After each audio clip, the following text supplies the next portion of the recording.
In 1995, anime was changed forever.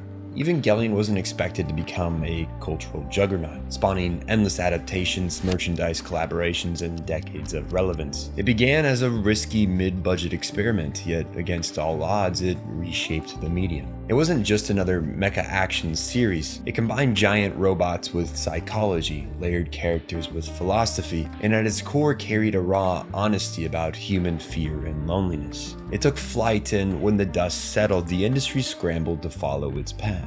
The good took Evangelion's ideas and transformed them into something meaningful of their own. Series like Rosexphone and Eureka 7 followed the blueprint but developed their own unique cores. As for the bad, they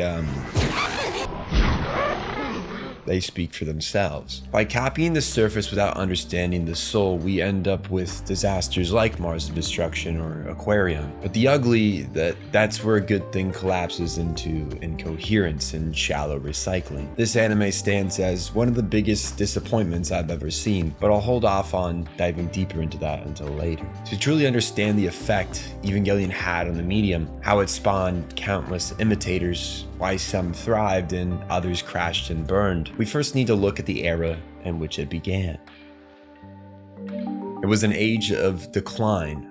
The mecha genre that had dominated the 70s and 80s, with hits like Mobile Suit Gundam and Voltron, were losing steam fast. Audiences had grown tired of static narratives, characters who rarely grew or changed, a new okay villain brought in each week, and little was done to connect one episode to the next. The bubble of easily recyclable show designs had burst. Studios were facing shrinking budgets, and producers, disinterested in experimentation, wanted sure things, ideas that could print easy money, something marketable, toy-friendly, and broad enough to capture a wide audience. This mindset clashed with the visions of ambitious creators, resulting in an amalgamation of what came before, what producers demanded, and the bold ideas of rising directors. And so Neon Genesis Evangelion, true to the meaning of its title, A New Beginning, was born.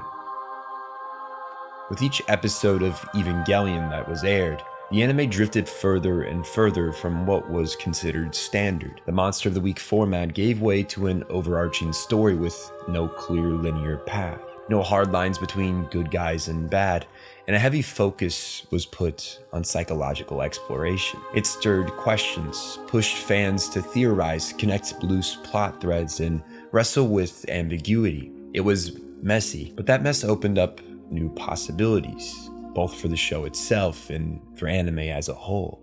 With the green light to create the end of Evangelion and subsequent reception of its release, it became clear that what audience craved wasn't bland action.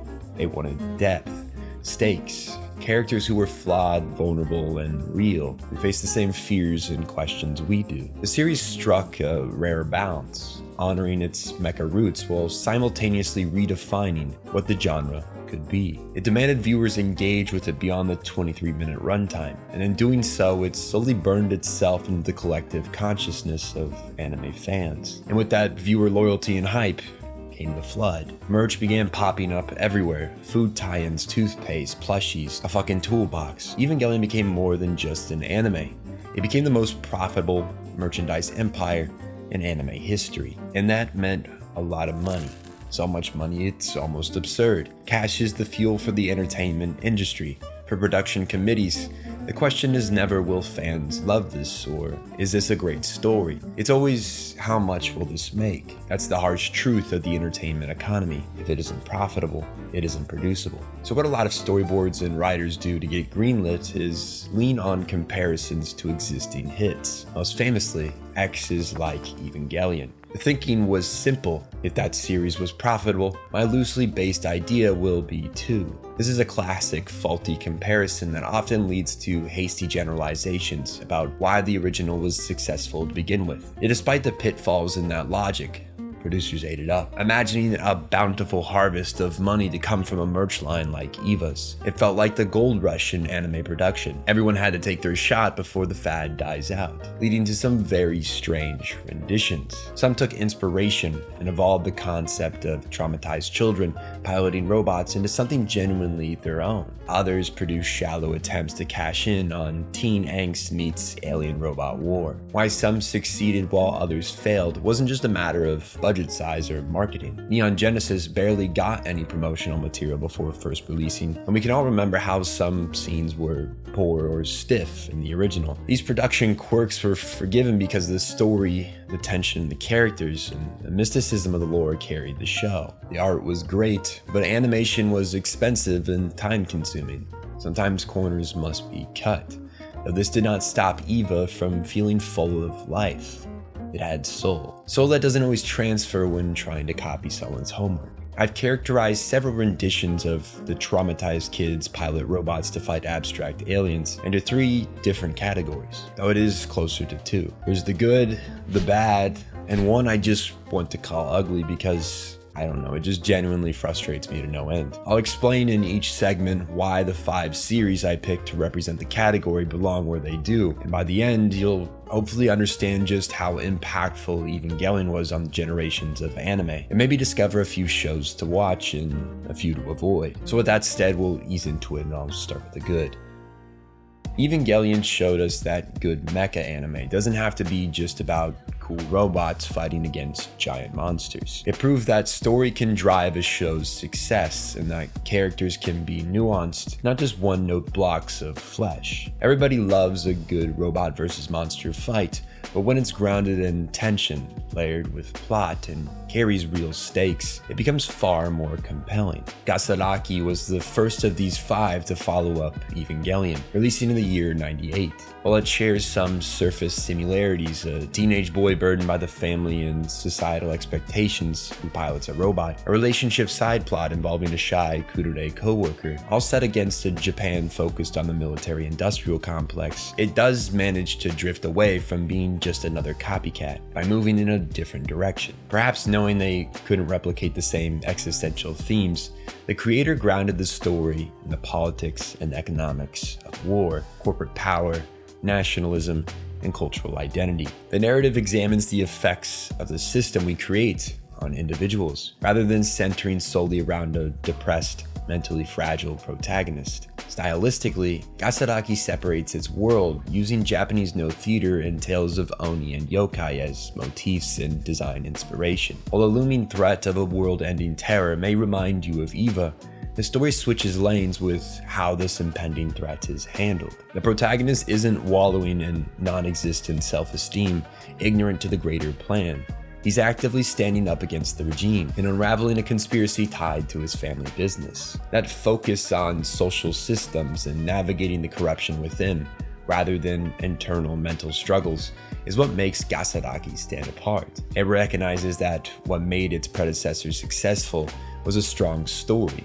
You don't need to copy beat for beat to earn success, you just need to find your own voice. Plus, the 90s cell animation makes it a joy to watch, and it's not the only anime on this list that makes use of that style.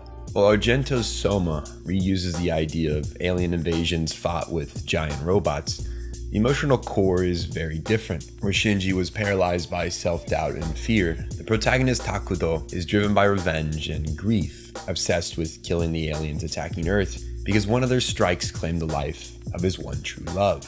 Herein lies a parallel to Evangelion. The alien threat is misunderstood, just as the angels were. But instead of highlighting humanity's indifference to another species' desire to survive, the focus on revenge allows the story to explore relativism, the idea that humans and aliens fail to understand one another because of social and cultural divides. The narrative ultimately conveys the futility of revenge and the possibility of reconciliation as we progress deeper into its story. While Argento's Soma does have that similar structure, aliens versus robots controlled by a shadowy military, it tells a distinct story. Its uniqueness paves the way for one of the best Evangelion-inspired mecha series, Rosexphon. 2002 was the year I was born, and also the year a young male protagonist with family issues began piloting a biochemical robot simply because he was told he was special. Like Evangelion, Rosefon, I think that's right, is full of surreal visuals and symbolism, some with clear purpose, some intentionally ambiguous. But instead of religious imagery, this anime focuses on music, using metaphors that equate harmonies with inner mental states. The story leans into romance and myth, rather than the spiraling despair that defines the journey of Shinji. Aztec mythology, something I've never seen in anime before, shapes the world's lore.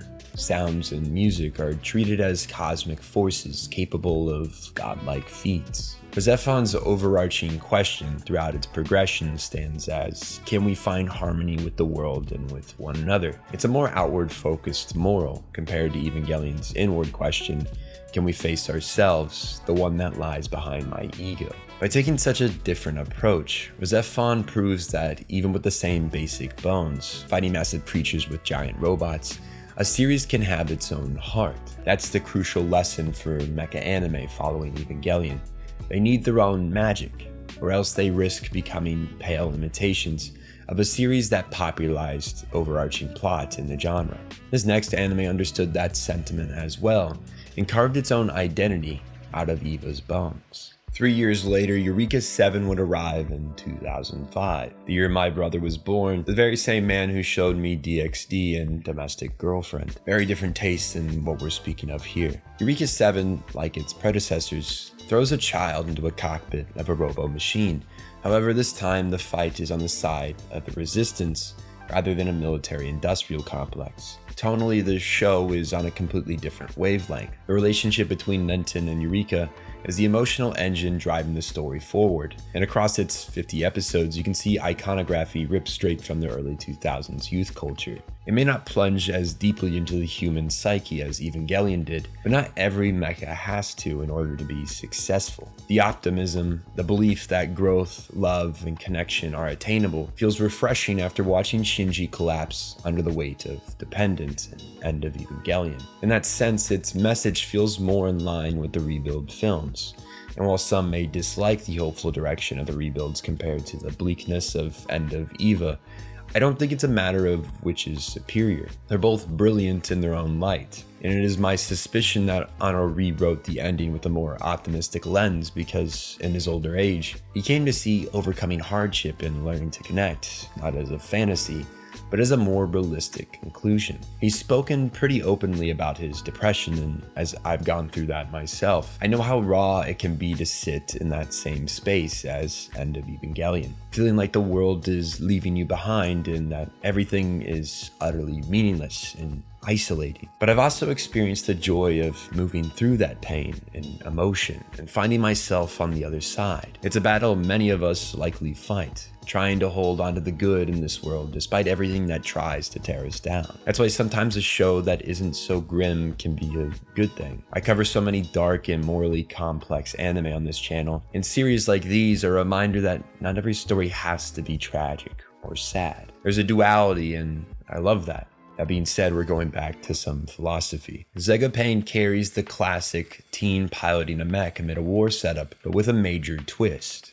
Humanity is already gone. The people we follow exist as digital consciousness, and their battle is to preserve what little remains of our species' memory. That's a hell of a shakeup, posing a new question: what's life worth if we're just copies? It's a fascinating theme, and while the series could have explored it to a deeper level, it sets up a space for reflection. The characters could easily sink into despair, seeing their lives as mere data meaningless, but instead they persist. That determination makes it feel as though humanity only died in body, not spirit, and that resilience is part of the legacy Evangelion left on these shows. They absorb the lessons of the mecha genre's popularity, that their stories can be more than just robots fighting monsters. They can be rooted in a larger narrative. They can say something meaningful, create something unique. These creators avoided becoming clones by using Evangelion's DNA as a springboard, not as a crutch. They realized that to make something matter, they couldn't simply chase the tropes or repeat the same beats Eva did. They had to invent their own. By growing their stories in different thematic soil, they created unique works of art.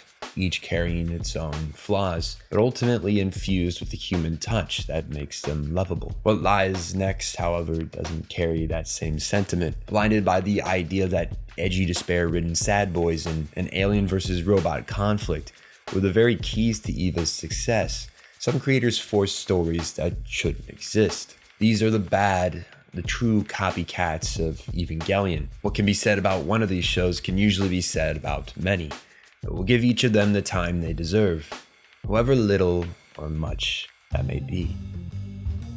Dual Parallel Trouble Adventure tried to capitalize on Evangelion's success, releasing 4 years later in 1999. It follows an awkward teenage boy piloting a mech alongside a cast of girls, all tied together with a melodramatic tone that honestly makes me want to tear my hair out. The reason I could tolerate Shinji's mopey attitude is that, while annoying, it served a purpose. We weren't supposed to think Shinji was a cool guy. He became a plot device highlighting the faults and problems created by his actions or lack thereof. He wasn't a hero.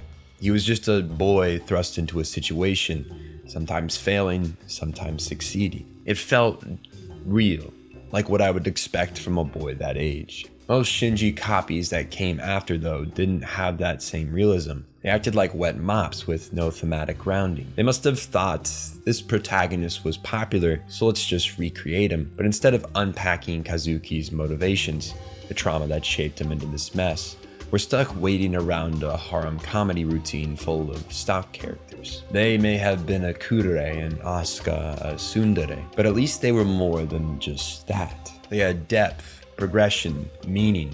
They broke those molds, showing that these labels are only a piece of the person they are, a fraction they present to the world. Inside they hurt, they struggle, and fail to understand themselves and others. Now the characters in Duel, they might as well be in a parody show. And that's because they are. You might forget while watching that the intent here was to make light of the mecha genre, specifically Evangelion, but it's just not fucking funny. There's nothing interesting or witty in here. It's just a reuse of the Eva narrative structure with nothing unique added. It feels like there was a desire to make a show like Evangelion, but when it was finished, it was so mediocre and lame, but they had to slap on the parody label just to avoid getting laughed at. Evangelion isn't honored in this series, and neither is the comedy genre. It's an ugly duckling of both worlds, failing at everything it tried to attempt. And even if it had taken itself seriously, it probably would have ended up just as bad, which is where Blue Gender comes in. Several months after Duel, Blue Gender was released, rooted in a ridiculously edgy narrative that instead of trying too hard to be parodic, tries too hard to be deep, mistaking grimness for meaning. It saw Shinji's despair and decided that this was what made Evangelion successful, but darker, deep themes are meaningless without character. Instead of exploring the consequences of despair or the effects of violence on people, especially children, it just lets these events happen, matter-of-factly. Nothing grounds them, nothing gives them weight. They could have critiqued what the emptiness of violence and trauma says about the world. They don't even do that. It's just a man fighting monsters in an apocalyptic world with a robot, and that's about it. There's nothing rich about it. It's pointless and bleak, like its setting, devoid of life and humanity. But honestly, it could be a lot worse. Skelter Heaven is one of the worst OVAs ever. Frankly, one of the worst pieces of media to exist in our timeline. The early 2000s were the heyday of sloppy OVAs, fueled by Japan's economic downturn and the industry's shift from broadcast to straight-to-DVD releases. Titles like Skelter Heaven found their moment as surreal, amalgamized experiments between cell animation and this new drift towards digital art. It was ugly, devoid of meaning and story. Things just happened, and 3D animation appeared with no attempt at integration. The uncanny, disjointed world of this lost artifact became an internet cult classic, passed around as a joke by anyone seeking something vaguely like Evangelion after finishing the series. And it wasn't alone. Mars of Destruction carried that torch in 2005, becoming another terrible OVA passed around as a joke. And boy, was it a cruel one at that. Somehow this 20-minute anime feels like it lasts hours. The story has, again, no direction. Plot holes exist without explanation, and the protagonist just mopes around, was piloting an exoskeleton until the alien creatures drop the big twist, revealing themselves as the rightful species of Earth. A clear rip from the angel-human dynamic in Evangelion, but the anime ends there. It's really annoying to watch, probably because nothing makes sense, nothing happens, nothing adds up to one another, and the protagonist is a whiny Shinji copy-paste. But hey, that's on me for expecting reason or logic in an Evangelion ripoff. And so in comes Aquarion, featuring a voice actor who would play the main protagonist in its second season, but is better known as Eren Yeager and Issei from DxD. This multifaceted performer's angelic voice could not save this ugly-looking anime melodrama. Aquarion is yet another copycat that latches on to the broody male lead with a trauma-filled past without exploring the consequences of being this way. His angst is treated as part of his character, a trope rather than a genuine emotional state to leave, to become better, to be more than just a fucking piece of shit, I guess. I don't know. Time and time again, these anime show that failing to give characters room to express layers makes them flatter than the 2D screen they appear on. Without a strong narrative, layered characters, or anything new to add to the conversation, there's no real reason to create an anime that merely follows in someone else's footsteps. If you intend to live in the shadow of another, you must at least reshape it a little, put a bit of yourself into the light, lest you be consumed by its shade. Rosefon and Eureka 7 understood this, but these anime, it's like they couldn't care less. There was no real creative drive. Everything feels manufactured and emotionless. With most anime, I can look at them objectively, see where they tried, where they failed, what made them drift into irrelevance. But this one especially, this next one, the ugliest attempt at replicating Eva's story, stirs so much raw irritation that it deserves its own category. Some of you may love it, some of you may hate it. I think it's the biggest waste of good animation and narrative promise. I'm of course talking about Darling in the Franxx.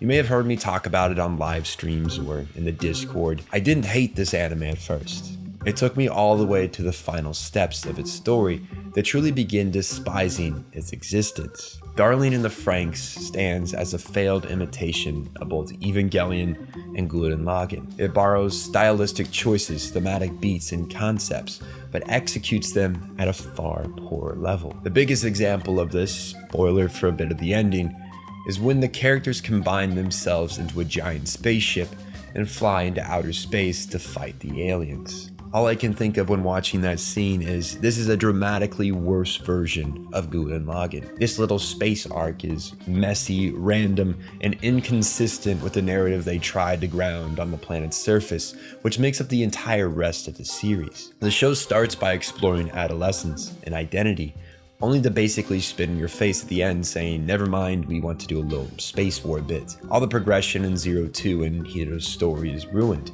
capped off with them simply falling in love and sacrificing their lives. Sure, that gives the story, I guess, stakes. No, not really. Stakes mean the character may or may not return. Gurren Lagann did that. Franxx made it clear from the start that there's no alternative. They're not going home.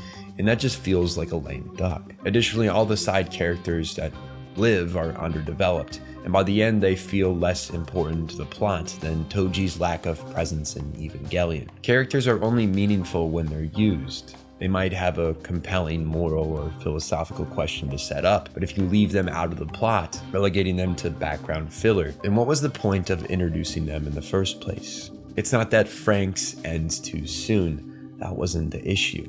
It just wastes the potential it had. The one silver lining they can say they walked away with at the end of the series is the soaring popularity of 02, who is likely the only reason some of you will defend this story.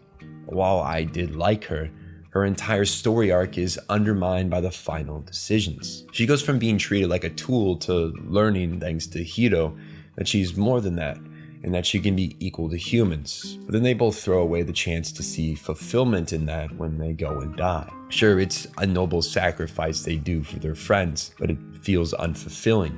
You could argue they're reincarnated in the final beats of the story, but I don't buy that cheap attempt at a happy ending. I firmly stand by the fact that there were better choices for the ending. With that said though, I do admit it's unfair to say Frank's is imperfect and Evangelion was a flawless piece of art. They both have plot issues, but the way they're handled is very different. Maybe it was a sign of the times. 90s audiences were more forgiving, but most of EVA's plot holes served as opportunities for viewers to engage with the lore. It feels fulfilling, and in the end, the plot led to a satisfying, though depressing, conclusion. If you include the rebuild films, we even get the best of both worlds, a tragic ending of humanity, and the hope that we could do better. But on the other hand, Frank's feels like an attempt to imitate two of the greatest mecha anime, with an ending executed with no clear self-identity. I can't overlook that. I can't forget the blood that boiled while watching the final episodes. But at the end of the day, credit where credit is due. They designed a very beloved character. Years later, there's even a Gamer Subs flavor for her now.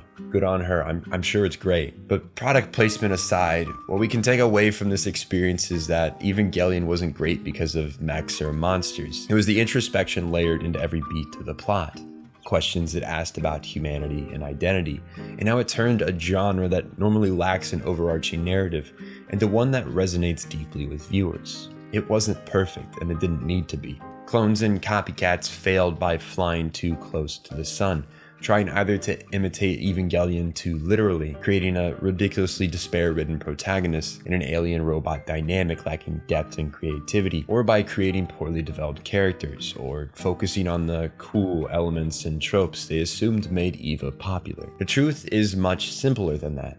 At the end of the day, viewers crave good stories. That's why Evangelion still looms. Not just because it shook up the mecha genre, but because it's genuinely interesting. Even the good anime I discussed in this video can't quite compete, because deep down they can't top the tone and lore of EVA. It was a perfect blend of striking imagery and a story that was both horrific and real. Evangelion is defined not by what it did for the medium, but by its own brilliance. It's a keystone, not because it was copied a bunch of times, but because it forced anime to ask itself, what do we want to be? A way of entertaining viewers for a few minutes on Saturday mornings, or a medium that tells stories. So maybe this video makes you want to revisit EVA again. Maybe it inspires you to explore good interpretations of the mecha genre post-EVA. Or maybe you just want to watch some slop that isn't worth your time. As always, the choice is yours. Go watch whatever the hell you want. My opinion doesn't matter that much. Yet despite saying that, I'll be here, making videos every week, making sense of anime, the world we live in, whatever else I find interesting. So until next time.